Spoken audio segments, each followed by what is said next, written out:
Hey everybody, I'm back with another Marvelous Designer 5 tutorial.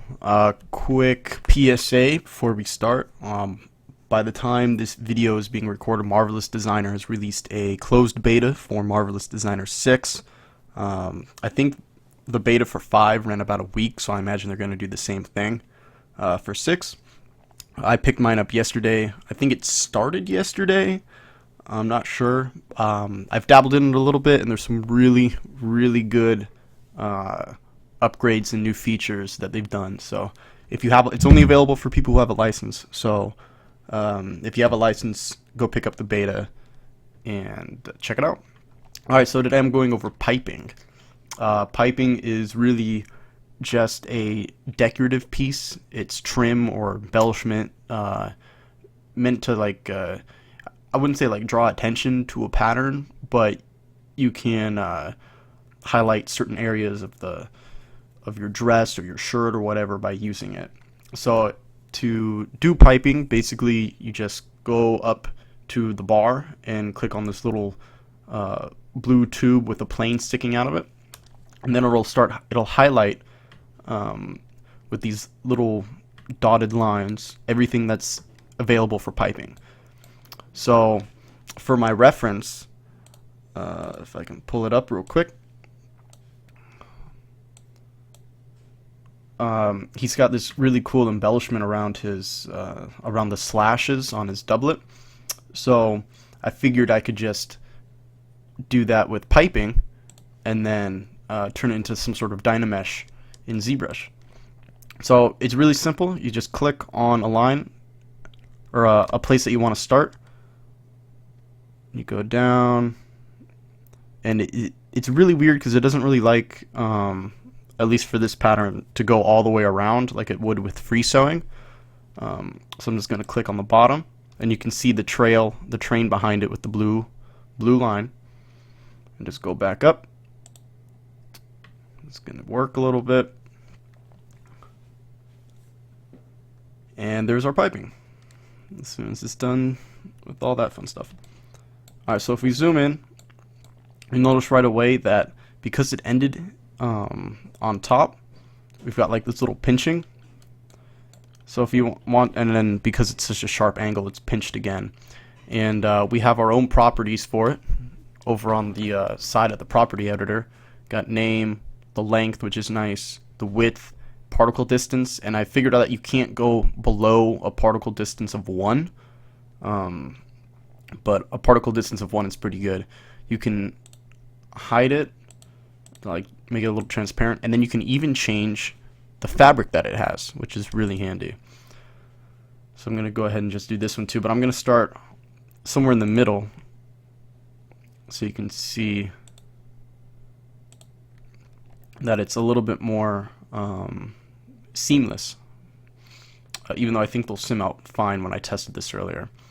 So we've got that, so let's just go ahead and sim it.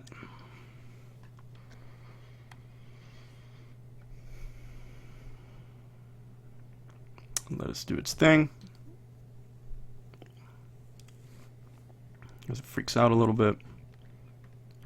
But as you can see, it's the top kind of simmed out a little bit better. So because it's all white, I'm going to change it to doublet main, and then I have to go over and change it on this one too. So now it's red.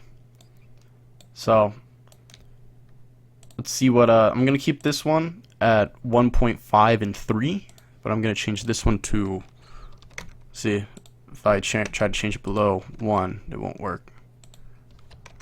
So 1, and then let it do the synchronization. I have too much synchronized stuff on this, that's why it's taking forever. And then I'm gonna increase the width. It's about 6.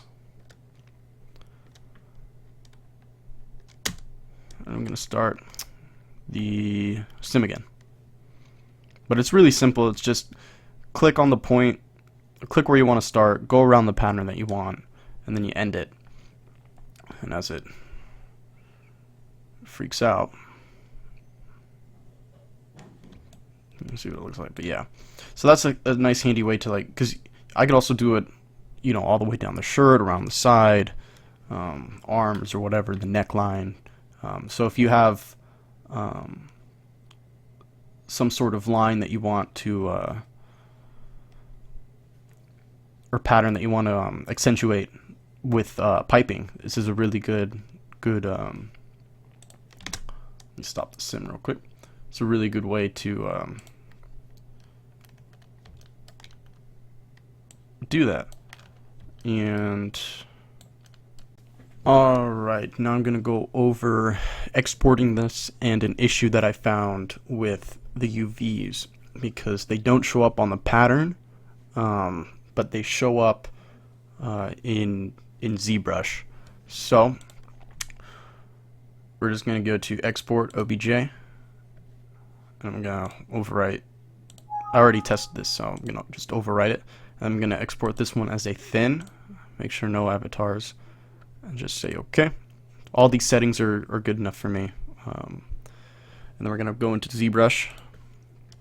I'm going to import /doublet test, and it imports the piping just fine, but there's a problem. So I'm going to go to auto groups with UV, and it'll break everything up by UV, and if you didn't know that you could do that, now you do. And I'm going to go to UV map and morph UV. So you can see that my UVs are just like how I had it in Marvelous Designer, except for the piping, which is shown up right smack dab in the middle of everything. So if you were going to use the transfer attributes trick, I'm not sure how it would work with these being right here. You'll probably have to move it around a little bit, which I don't think will be too big of a problem. But that's something to look out for when you export, because it's weird that it doesn't show up in the viewport. And this is the thick version, which is it does the same thing. Auto group with UV. It's thinking a lot because it's. Maybe I shouldn't have done that. Might have just crashed ZBrush. But anyway, that's how you export. So you gotta watch out, because it's weird that it doesn't show up. I don't know why they do that. Alright, well, that's how you do piping and export, and I'll catch you guys on the next video. Thanks for watching.